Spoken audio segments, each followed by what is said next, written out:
Morning friends, আজকে হচ্ছে 26 December. আজকে আমাদের দার্জিলিং থেকে বাড়ি ফেরার দিন। তো কালকে তো আমরা পাস পাইনি বলে টাইগার হিল যাওয়া হয়নি। তো আজকে সকালের জন্য আমরা টাইগার হিল যাওয়ার জন্য রেডি হয়ে গেছি। মোটামুটি আমি রেডি, মিঠিও রেডি হয়ে গেছে, রাকেশও রেডি হচ্ছে। এখন বাজে 2:57। 2:57 বাজে, আমরা রেডি হয়ে বসে আছি। প্রচণ্ড ঠান্ডা, মানে 2-3টে করে সোয়েটার পরে বসে আছি রীতিমতো। দেখতেই পাচ্ছ কি অবস্থা, সুমোম্যান হয়ে গেছি এখন। যাই হোক, ঠান্ডা থেকে বাঁচতেই হবে, কিছু করার নেই। তো দেখতে থাকো, আজকের মর্নিংটা তোমাদের সাথে খুব সুন্দরভাবে শেয়ার করবো। এই হচ্ছে 2:57 বাজে, আমাদের 3টে বেরোনোর কথা। 3টে হয়তো হবে না, 3:30 বাজবে। এখানে রাকেশও রেডি হয়ে গেছে পুরোপুরি, একদম 2টো জ্যাকেট পরে রেডি। মিঠিকেও মোটামুটি 2খানা জ্যাকেট পরিয়ে দিয়েছি। বিভৎস ঠান্ডা এখানে, মানে এখন তো টাইগার হিলে বলছে জমে যাবে না, এত ঠান্ডা। দেখা যাক কীরম লাগে। ফার্স্টে উঠবে বলে রেডি হয়ে গেছে এখানে আরাধ্যা কর্মকার। এটা কাঞ্চনজঙ্ঘা দেখতে যাব আমরা এখন টাইগার হিলে, তার জন্য তার রেডি, তার প্রিপারেশন চলছে। ও গড, 2খানা বড় বড় জ্যাকেট পরিয়ে দেওয়া হয়েছে, মুখ পুরো ঢেকে দেওয়া হয়েছে মিঠির, শুধু চোখ দুটো দেখা যাচ্ছে, আর কোনো অংশে কোনো দেখা যাচ্ছে না। নড়তে চড়তে পারছেন না উনি।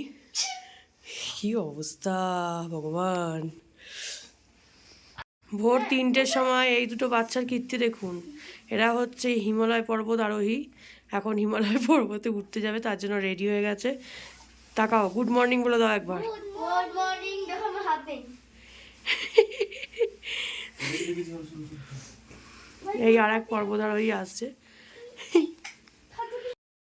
আমরা বেরিয়ে পড়েছি টাইগার হিলের উদ্দেশ্যে। তো অনেকটাই রাত, তখন প্রায় ভোর 3টে নাগাদ আমরা বেরিয়েছি। তো দেখছি আমাদের সাথে সাথে অনেক গাড়িও যাচ্ছে, মানে সবাই টাইগার হিল যাওয়ার জন্য রেডি হয়ে আসে। তো যখন পৌঁছলাম তখন দেখছি প্রচুর লোকজন চলে এসেছে, মানে আমরা 3টের সময় বেরিয়েছি, তাতেও দেখছি এসে পুরো লোক ভর্তি হয়ে গেছে। এবং আমাদের গাড়ি একদম ওপর অব্দি উঠলো না, কিছুটা নিচে নামিয়ে দিল। আর এদিকে দেখো চাঁদটা কত সুন্দর লাগছে। আর এই হচ্ছে চারিদিকে লাইটগুলো টিমটিম করছে, খুব সুন্দর লাগছে। আর এসে দেখছি চারিদিকে লোক ভর্তি, দোকানপাট বসে গেছে। আর এই পাশটা দেখো, সূর্যটা এবার সূর্য উঠবে, তো সূর্য ওঠার জন্য পুরো আকাশটা লাল হয়ে গেছে, মানে ওদিকে চাঁদ উঠছে আর এই পাশে সূর্য উঠবে বলে একদম রেডি।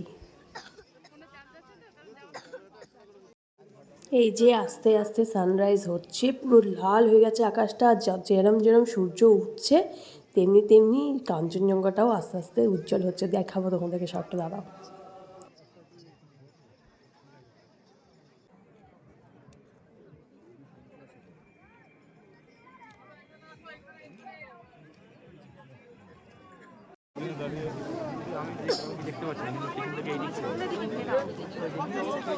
সবই দেখে নাও, তো রাউন্ড অফ করে বাস।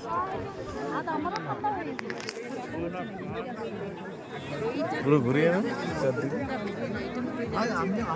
টাইগার হিলে।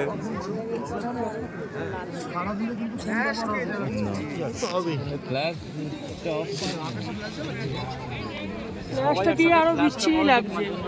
ঠিক করে বসো। সিনেমা চলছে এখন 3 ঘন্টা। দেখো এদিকে সানরাইজ হচ্ছে, মানে অপূর্ব দৃশ্য, মানে কিছু বলার নেই জাস্ট। আর এদিকে জাস্ট কাঞ্চনজঙ্ঘাকে দেখো, ও পুরো গোল্ডেন হয়ে গেছিলো। মানে কতটুকু ফোনে আমি বোঝাতে পারছি জানি না, কিন্তু সামনে থেকে দেখে সেই অনুভূতিটা একটা অন্যই ছিল। অসম্ভব সুন্দর, অসম্ভব সুন্দর, জাস্ট কিচ্ছু বলার নেই।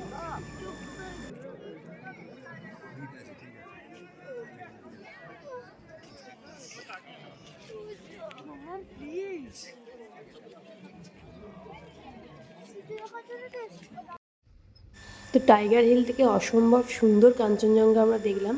তো আজকের ব্লগটা এখানে শেষ করছি।